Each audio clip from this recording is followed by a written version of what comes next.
Tak ahoj lidi,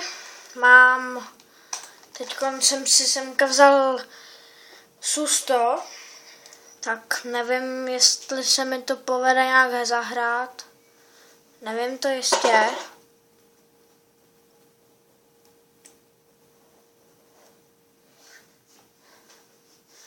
Jak vidíme, Churchill je naším panovníkem, dalo by se říct, jakoby nejsilnějším tankem z týmu.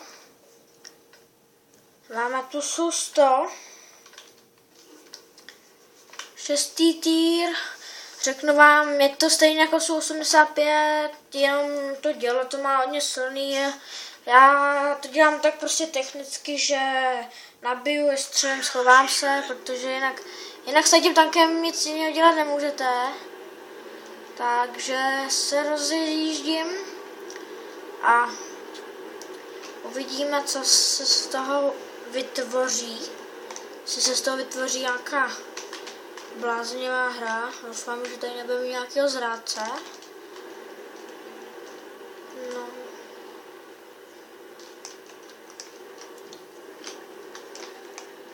Tak, asi pojedeme semka, protože koukám, že tam jsou docela silný tanci a jede jich tam docela dost. Máme tady 3 KV1. Já to vždycky dělám tak, že jezdím tam, kde jezdí ty hodně nejsilnějších tanků. Prostě, kdyby náhodou já moc silný tank nemám, ani moc dobrý hráč taky nejsem, to se přiznám. Začal jsem to hrát před pár měsícema, takže doufám, se mi něco podaří udělat.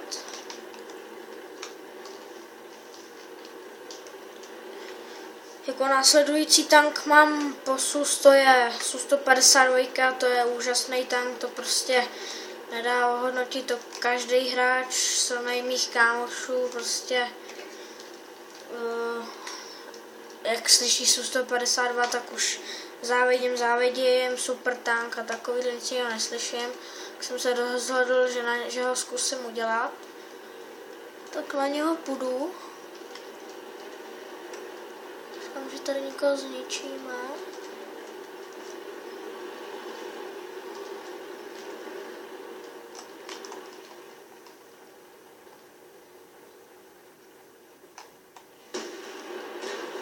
První nepřítel, jaj ty, plesniváku jeden, jsem ho nemohl nechat.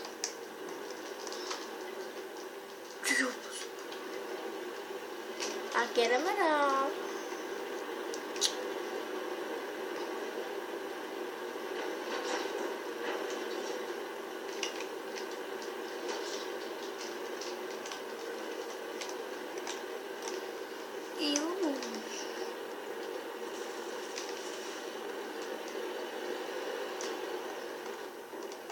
A ještě kousek nám chybí.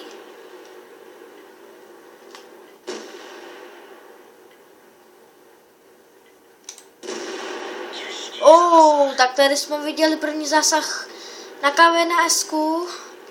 Nabral jsem to přímo do ní a pancíř a povedlo se mi ji prorazit. A nevadí. A tady je další tank.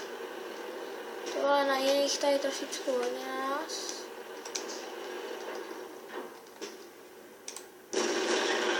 A jsem taky krásně nabral. Se mi taky docela povedlo. Teď tady vidíme T1 Heavy. Teď doufám, že ho rozkosím. Nerozkosím. Pojedeme jinam.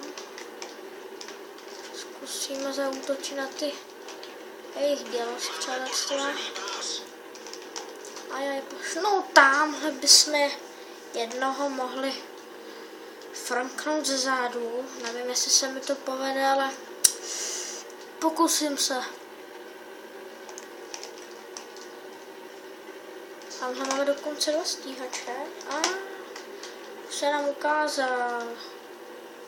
Podle mě ho někdo sundá, já jak už znám, se vždycky stane, že nikoho neodpálím. Teď se mi to stane. Určitě taky. Že mi ho někdo odpálí. Kouk na strejdu.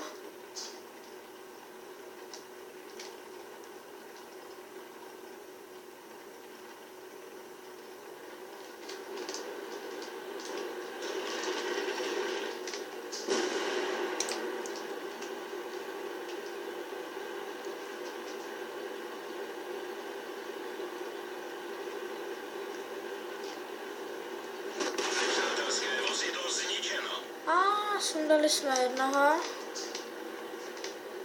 Se omlouvám, sekla se mi nějak kamera nebo něco. Hrozně se vám moc omlouvám, že jste ten záběr neviděli, ale jenom jsem vystřelil. Ale strašně se vám moc omlouvám za tady ten záběr blbej. No, jinak jako takhle by se mohlo dát, nebo dálo by se takhle hrát s K1S, pardon, ze SU-100. Dalo by se s ní takhle hrát, akorát, že zase mám jediný štěstí, že jsem teď hrál proti takovým týrům, kdybych hrál třeba proti sedmičkám, tak by dali do mě 2 rány, možná jednu, už by bylo po mně, ale dělo to má silný, mohl jsem si něčit víc tanků, akorát, že prostě když už je jich málo, nás je hodně, tak to je jasně 3 rány a je po nich. Takže tady obsazujeme základnu, teď se mi povedlo, možná, že vám ještě natočím další video, loučím se s vámi. Je tady to, byl tier SU-100, jmenuji se, kdybyste mi chtěli něco napsat, jmenuji se Michaelson55 a je mi to jedno, ale prosím za každý like na YouTube budu rád, protože jsme se sadili s kámošem o 100 korun, tak bych to chtěl vyhrát, tak já bych chtěl mít co nejvíc lajků, takže vás moc prosím na kolena a dejte mi tam co nejvíc lajků, budu za každýho rád, budu vám tam psát hodně moc velké poděkování. Prostě nevím, co bych vám na to řekl, kdybych vás prostě viděl, prostě bych vám tak hrozně moc poděkoval, protože já bych to chtěl vyhrát, protože by bylo hodně velký strapnění, když se přede mnou vytahoval. Tak bych si to hrozně moc přál. Tak, brzy nashledanou. Uvidíme se někde příště. A ahoj.